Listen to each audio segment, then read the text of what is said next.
All I can say is if you're going to show up and work out together, if you're expecting me to be a sparring partner, I'm going to be the guy with the helmet on. I'm not going without the helmet. Sorry.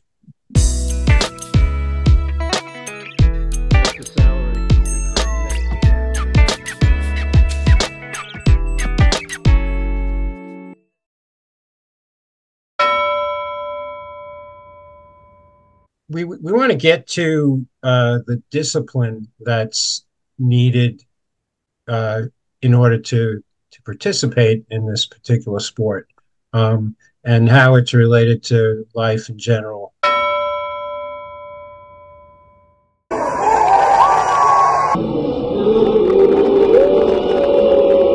The discipline is the sport.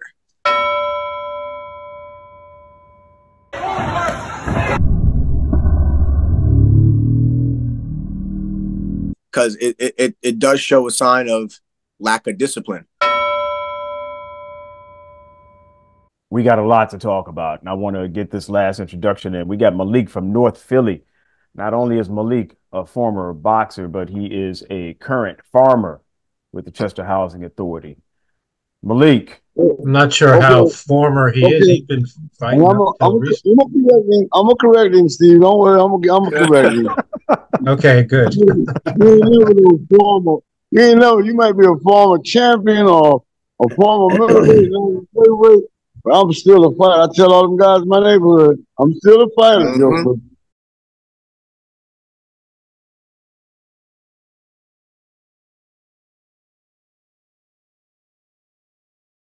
I remember when the first time I fought, like while I was in school, while I'm like doing my normal school routine, it was the first time I had heard so many like outside, factors. I walk around. I mean, obviously because I try to like, whether it's social media or whether it's just word of mouth, I try to put the word out. I try to, because I'm trying to promote myself.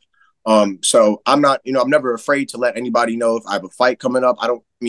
Obviously there's pressure. I remember when I was 16 and I was having my first fight in school. That was the first time I had heard so many like outside factors, coming in. Because I see Malik shaking his head. I want to give some consideration here, Malik, to Octavius said something about social media. He said something about school. I go back to the days of the Thriller in Manila. And what no social media back then. We had TVs with like maybe 5 channels. And Octavius makes a point.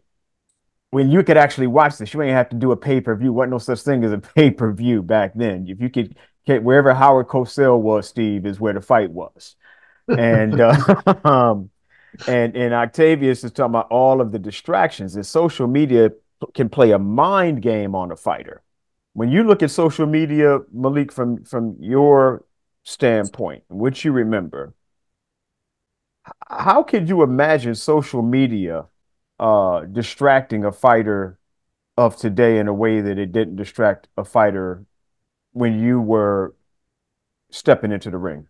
Get them off of that stuff, because people can people's opinions of you can really down you too, man. You know what I mean? That's why, like, when you go in the ring and the crowd be like, "Yay," or they be like, "Boo," that takes a lot out of you, man. That is so with social media, the way it is now, man, you can kill a fighter before he get in the ring, because people's opinion of you has a lot to do with how you're gonna come out, how you feeling. I'm not fans. I know, even though I know I'm strong, I've been training, and if you don't strongly believe in yourself, like Ali used to run his mouth all the time, and Joe Frazier said, "I'm gonna break his jaw." That's all he gonna keep on talking. I don't care about that.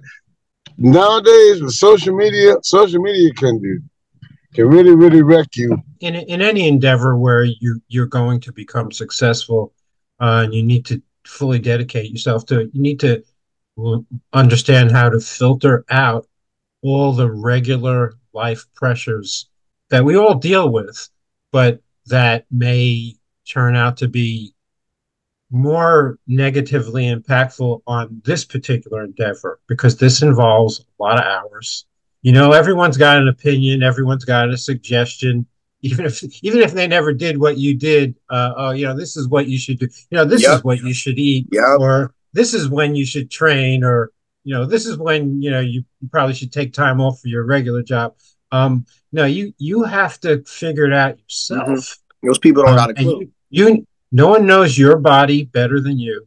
No one knows. No one knows how you will adapt to a certain routine you map out better than you, and so you got to figure it out yourself, and then you become secure in yourself and what you're doing. And I think then I think that helps you filter out all the comments and opinions coming at you.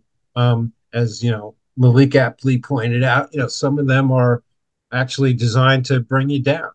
Frankie, we were talking about this the kind of a loneliness that a fighter has to deal with. If you were telling somebody about getting into the sport, a young person about getting into the sport, how would you suggest that they balance their life so that they can get used to the loneliness and then find the help when they need the help?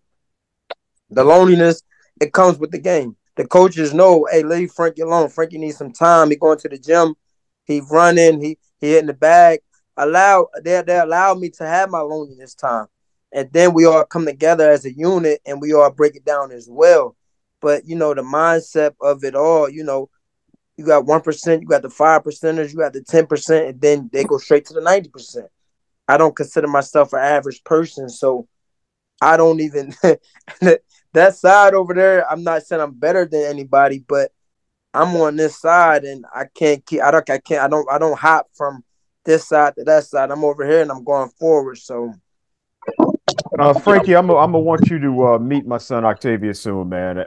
He'd been wanting to work on some of his boxing skills. I was just getting ready to say, I think a great way to follow this up would be if maybe one of these days. I know we busy people here, but right. if I'd love to get a day in the gym with all of us. I think that'd be great. I mean, we could. Yeah.